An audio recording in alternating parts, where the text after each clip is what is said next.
Ano na, Rawi? Nakahanap naman yung trabaho ng tito mo? Kawawa naman yung tatay mo. Kaya nga Toy, tagal na siya dyan sa amin eh. Kaya nga tinulungan na tatay, binigyan niya na ng pera para maka-apply na siya. Hanggang ngayon, wala pa siyang trabaho.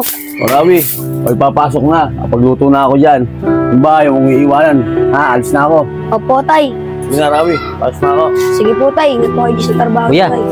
Hindi, nandito ka. Di ba nagtatrabaho sa Maynila? Yun na nga kuya eh. Nagka-problema. Paano kasi, yung pinapasukan kong trabaho sa Maynila, na-bankrupt. Kaya wala ngayon akong trabaho. Saka yung inuupahan ko, pinalis na ako kasi wala na akong pambayad. Saka kuya, baka pwede, dito muna ako sa inyo hanggat wala pa akong trabaho. Okay lang, Randy. Sa akin ko muna tumira hanggat wala kang trabaho.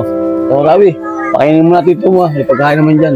Sige na, Randy. Dito mo ako na matagal. Malilito, papasok pa ako. Rawi, sasubing tito mo. Sige po, Tay. Sige kuya, maraming salamat ha. Sige, kakain muna ako. Medyo malayo kasi yung binayahe ko eh. Sige kuya, ingat po kayo. Yeah. Tara, pamangkin.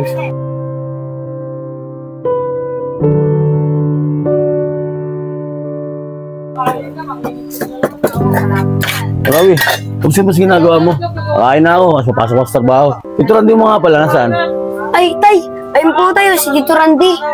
Oh, ngayon nagising na yan ah. Kinain pa nga yung tira kagabi. Ngayon tulog na naman. Tay, mag-iisang lang doon na po yan dito si Tito Randy. Bait sa ngayon po, di pa po nakakapaganap yan si Tito Randy ng trabaho. Sabi niya po, di ba tayo maglahanap daw po siya ng trabaho? Ma, market dito mo. Ang wala pong pera yan, hindi makapag-apply. Kaya mo, bibigyan ko ng pera yan para makanis yung requirements niya.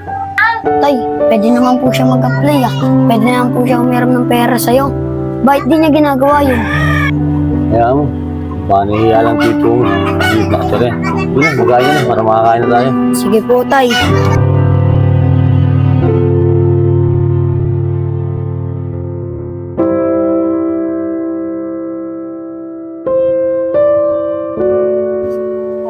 Ay, ano oras na kaya? Ay, sasamayo na pala. Gutom na ako ah. Kakain ko lang kanina, nagugutom na naman ako. Rawi! Rawi! Rawi! Oh, Tito, gising na pala kayo. Bakit po? Rawi, nakapagluto ka na ba? Gutom na kasi ako eh. Opo, Tito. Meron na po ditong pagkain. Kumain na po kayo. Naglilinis pa po kasi ako doon sa likod eh. Rawi, ipagsandok mo nga muna ako ng pagkain. Tinatamad pa kasi akong kumilos eh. Sige po, Tito Randy. Kuha ko na lang po kayo ng pagkain nyo. Sige Rawi, bilis-bilisan mo ha. Gutom na talaga ako eh. Salamat. Ito si Tito. Kala mo, lagi may utusan. Ako lagi inutusan. So Rawi, kumain ka na ba? Opo, Tito. Saan nga pala? Asan nga pala yung tatay mo? Pumasok na ba sa trabaho? Opo, Tito. Pumasok na po sa trabaho eh. Ganun ba? Tatay mo kasi Rawi. Sinasama ko sa Maynila para magtrabaho. Ayaw naman. Mas gusto niya dito. Doon sa Maynila, medyo malaki-laki yung kikitain doon. Dito, extra lang trabaho niya.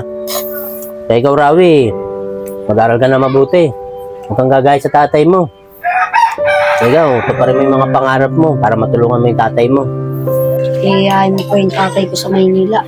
Nawalan ko nga ng trabaho. Ano sinasabi mo, Rawi? Po. Mag-aaral po ako na mabuti. Yan, ayos na Rawi. Nga pala Rawi, baka pwede. Mamawa mo na akong tubig. Nauhaw na kasi ako eh. Sige po, Tito Randy. Sige.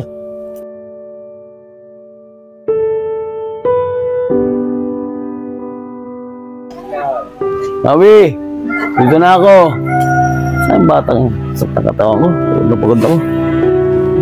Oh, huwag na naman. Pambira naman tong kapatid dyan ko. Pambira talaga. Hanggang tulog pa rin.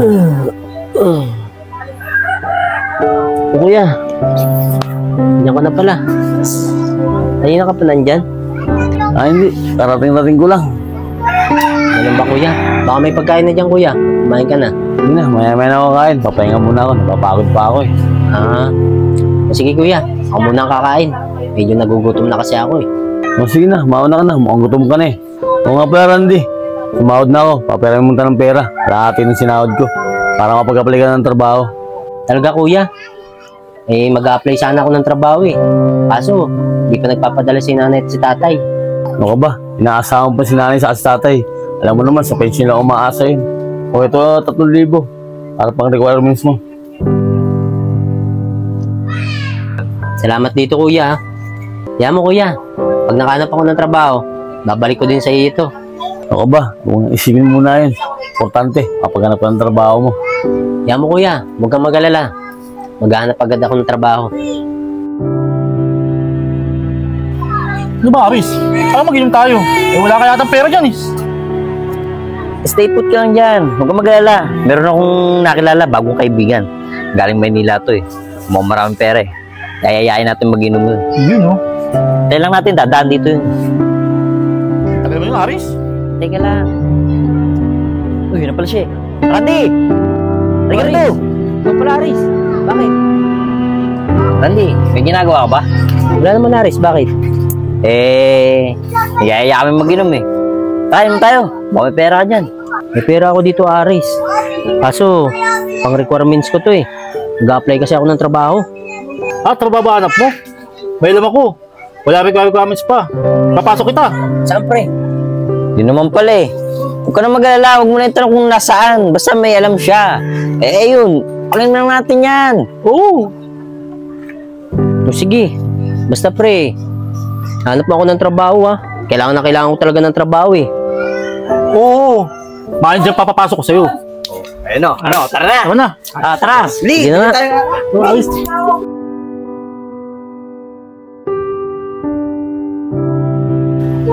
Ang bira naman si Randy. Oh. Alam na pumasok yung anak ko. Hindi man napag-asikaso, hindi man napag-luto. Saan nagpunta yun? Wah, ito pala siya. Wah, nakapag-apply kaya sa trabaho niya. O kuya, nandiyan ka na pala. Kanina ka pa ba dyan? Oo, ngayon na pa. Wala palang katawa-tawa pa rito. Wala pa pala si Rawi. Nasa eskwelahan pa. Ikaw, saan ka galing? Dyan lang kuya sa labas. Tumambay lang kami ni Aris at saka ni Lando. Ano? Tumambay ka sa labas. Sila Lando pa kasama mo. Alam mo naman, mga sanay tumambay yun. Ikaw, kamusta nga pala mag-apply mo? Mukhang hindi kita na nakata nag-apply ah. Oo kuya. Nag-apply naman ako ng trabaho. Kaso hindi mo naman nakikita. Kasi maaga ka pumapasok. Sabi naman sa akin nung in-applyan ko, yung agency, tatawagan na lang daw ako. Kaya huwag ka na mag-alala kuya. Magkakatrabaho na ako. Buti man, magkakaroon ka na ng trabaho. Sige na, mag-askaso ang pagkain natin para makakain tayo. Tama-tama, parin na rin si Rawi. Sige kuya. Gutom na rin kasi ako eh. Bilisan mo kuya ha. Ano na, Rawi? Nakahanap naman yung trabaho ng tito mo? Kawawa naman yung tatay mo. Kaya nga to, tagal na siya dyan sa amin eh. Kaya nga tinulungan na tatay, binigyan niya na ng pera. Para maka-apply na siya. Hanggang ngayon, wala pa siyang trabaho. Alam mo ba kung bakit di makahanap ng trabaho yung kuya mo? Kasi lagi naiiyaya ng kuya ko yun. Sige Aris, pag-inom. Di mo lagi yung taya. Alam mo naman yung kuya ko, mautak yun. Nak, is na ako. Napagluto ka na ba, Nak? Opo tay, nakapagsaing na rin po ako. Bango ah. Siya nga pala, Tito Randy mo, nasaan? Ay, tay, hindi ko nga po alam eh. Alam ko na. Baka nag-apply, kaya wala pa siya. O kuya, mabuti naman nandiyan ka na. Oh, ganyan ka. Alam ko nag-apply ka. Hindi kuya. Saka tatawagan naman ako ng in-applyan kong agency. Saka nga pala kuya, baka pwede, meron muna ako ng pera. Kasi niyayaya kasi ako nila Aris at saka ni Lando eh. Sa birthday ha kuya. Sige na kuya, pahiramin mo na ako. Saka pag tinawagan ako ng agency ko, nagkatrabaho na ako, babayaran ka agad kita. Ano? Tito, tatawagan? Baka tatawanan. Awi, tumingin nga. Ba't sasabi mo?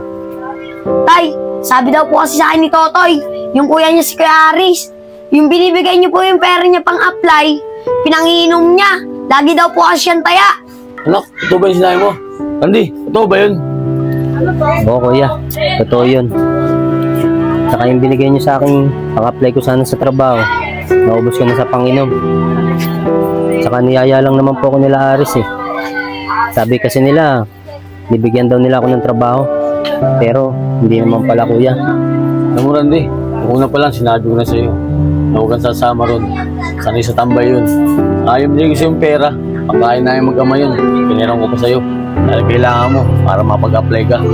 Tulad niyan, manghihingi ka naman saan ng pera para pang inom nyo, nilando sa Aris. Porket kapatid kita, lagi kitang tutulungan. Randy, ang tawag dyan, abusado. Kakainin mo na lamang, iutos ko pa sa anak ko.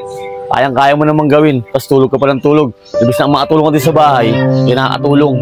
Kuya, hiyang-hiya ako sa mga ginawa ko. Lalong-lalo na sa pamangkin ko si Rawi. Kuya, sana mapatawad mo ako. Hiya mo kuya, gagawa ko ng paraan para makabayad ako sa mga binigay mo sa akin. Tsaka kuya, siguro doon na lang ako titira kay nanay at kay tatay.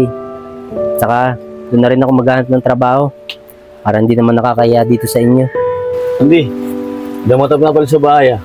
Ngayon ko lamang, huwag kang maging abusado sa lahat ng tumutulong sa'yo. Oo kuya, naintindihan ko lahat ng mga sinabi mo. Maraming salamat sa'yo kuya ha. O sige na, mag-asikaso na para makakain tayo. Hindi na kuya, ako na mag-aasikaso para makabawi naman ako sa mga pagkukulang ko sa inyo. Talaga? Oo kuya, sige na. O sige.